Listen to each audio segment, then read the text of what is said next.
The Daily Brad Devotions. Today's reflection with Pastor Jeff Eliscopides. Monday morning and happy weekend. Happy weekend. Happy working week again para sa ating mga Yes. manggagawa at kay Brad Jeff. Happy Mission Week again. All right. Good morning, Brad Jeff. Good morning, Brad Ted. Good morning, Cha. Good morning sa ating mga taga-subaybay. Good morning din, Ted. May nanonood sa ating sa Michigan International Missionary Baptist Church. Doc Roy Torquator, thank you for tuning in. Salamat po na marami sa inyo pong lahat. So eto na ang ating pong leksyon today, ang siyang katanungan for tomorrow's What's on Your Mind para din po sa ating pong mga naghahangad kahit papaano po ng ilang pong tulong pero higit sa lahat po the message, yun ang pinaka-importante. Go ahead, Brad. Yes, Brad Ted, this week we're gonna have a series na tinatawag nating Close Encounters. Ito po yung kwento ng mga individual na malapitan na encounter si Jesus. After na-encounter na to, totally nabago yung direction ng mga buhay nila. Naniniwala po ako na kapag tayo may genuine encounter, hindi lang yung napadaan ka sa simbahan, napaupo ka, o tapos na, hindi po. Talagang genuine encounter, hindi tayo mananatili sa kasalukuyan nating estado. Simulan po natin sa kwento ni Zacchaeus. Alam niyo po, one time pumasok si Jesus sa Jericho dahil doon daan patuntang Jerusalem. May isang lalaki doon pangalan Zacchaeus. Siya'y ubod ng yaman dahil pinuno siya ng mga tax collectors. Ngayon, wala tayong idea sa modern day hero tulad natin, pero galit po yung mga tao sa mga tulad ni Zacchaeus during that time kasi ang dating traidor sila. Nagsisilbi sila sa sumakop na bansa ng mga Roma. Kaya out of curiosity, gusto niya na makita si Jesus. Dahil hindi siya pinalad ng height tulad ni Wemby, okay? Siya po umakyat sa puno upang masilayan lang si Jesus. At laking gulat niya, puminto si Jesus sa tapat niya at sinabi, di ba tayo mag-dinner sa bahay mo, Zacchaeus? Nagtaka po yung mga tao, bakit katulad ni Jesus na isang spiritual na tao, makikialubilo sa makasalanan at ganid sa yaman na tulad ni Zacchaeus. Of course, bumayag si Zacchaeus at habang kumakain sila, nag-share si Jesus ng mga katuruan at laking gulat, ito po yung pinaka-sentro ng kwento. Tumayo si Zacchaeus at nagsabi, Panginoon, ibibigay ko po sa mahihirap ang kalahati ng kayamanan ko. At kung may nadaya man akong sino man, ibabalik ko yung bayad ko na 4 na beses sa kinuha ko sa kanila. Wow! Pag tinignan po natin, anong nangyari? Bakit isang simpleng dinner na iba yung takbo ng puso na itong si Zacchaeus? Alam niyo po nangyari? Na ibang kanyang pananaw dahil dati sinasamba niya pera, mali-maletang pera. Ngayon, si Jesus na yung pumalit sa trono ng kanyang puso. Kasi po, one way or the other, lahat po tayo may sinasamba.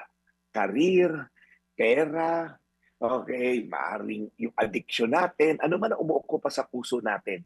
Kung sino may nakaupo dyan, yun ang ating sinasamba. At pag hindi si Jesus yan, ibang bagay yan. Ang tawag po ron, idolatry. Na iba po pananaw ni Zacchaeus. At sabi nga po sa Marcos 8:36, ano ba ang mapapala ng isang tao kung mapasa kanya man ang lahat ng bagay sa mundo, pero mapapahamak naman ang kaluluwa niya?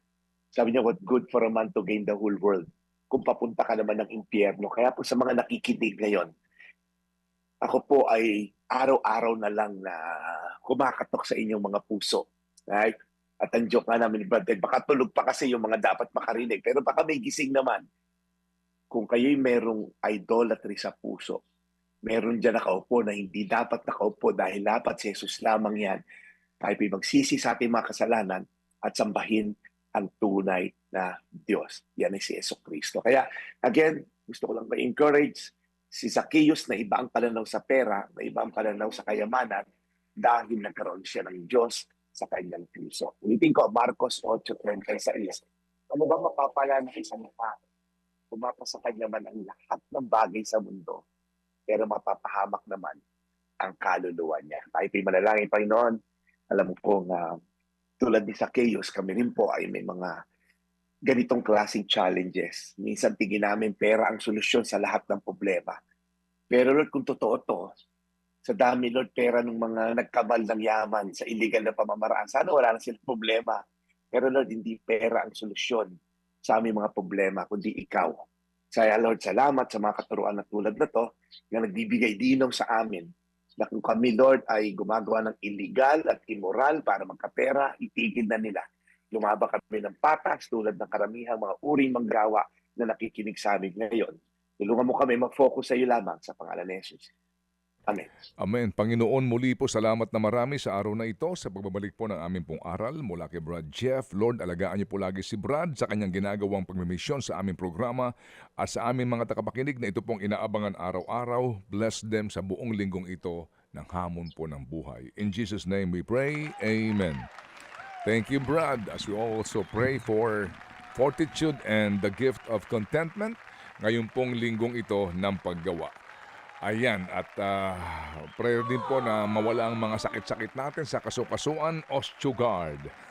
Iyon. Mukhang kakailanganin ko na yan, Brad Ted. Oo. Salamat na marami. Okay, Brad, so the more you worry, the more you hurry. Yung ba ang t-shirt mo ngayon? Do not worry. Do not worry. Yeah. Okay, yung It's t-shirt. a Bible verse. Ayan. Ganda. Pray about Okay. Pray about everything. Yun, do not Amen. Philippians worry. 4. Okay. Ganda. Sige. Nagutom kami sa t-shirt mo. Sige. Okay, Brad. Salamat na marami. We'll catch you again tomorrow. Yes, nandito tayo ngayon, Brad Ted, nga pala sa hacienda ko sa Cabanatuan. So, ang nanay ko'y nanonood ngayon. Oh. Si, kilala yan, Neneng Eliscopides. Ayan, thank you so much. Sige. Dumalaw lang kami sa mga ari-arian namin dito. So, At saka ano na lang ako, pakikamusta mo ako sa lahat ng inyong mga sakada. yeah. Miniting ko na sila kaninang umaga. So, pinagbe-breakfast ko lang. Ayan, okay. At sana ho, maging maayos po ang ating pag-ani ng ating tubo. Talaga naman, tubuhan no ha? Asyenda. Grabe. Tubuhan no? Kaya nga, oo. Mga sinaunang panahon, Ano siya, nakakabayo ko nung pinasyalan ko kanina. Ayos ah. Sarap. Buti di ka naulanan. Kasi malakas daw ang ulan sa labas ngayon. Ngayon dito sa Cabanatuan, medyo maaliwalas naman. Yun, amen. Opo, Praise opo. God. Salamat na marami, Brad. We'll catch you again tomorrow.